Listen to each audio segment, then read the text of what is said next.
try that again. Just tried to walk down there to the water and I lost my butt. So here I am at the Tampa Bay, coming to you from live from Tampa Bay.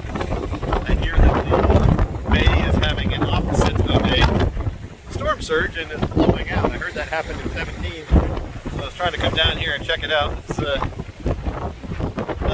this is the St. Petersburg side of the Tampa Bay, and this is during Hurricane Ian, so let's see what we can see here.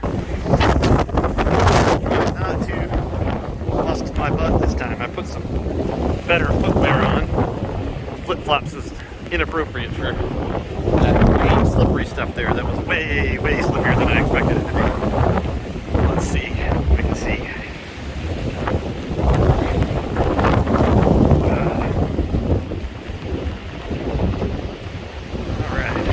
Boats in the harbor trying to seek some safety. Yeah.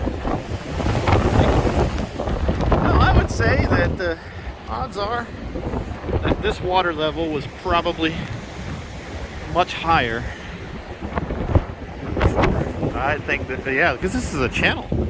These are channel markers, and there's barely any water in the channel markers.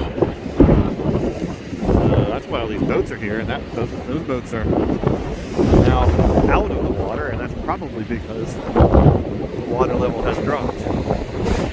Interesting. This is what having a category for hurricane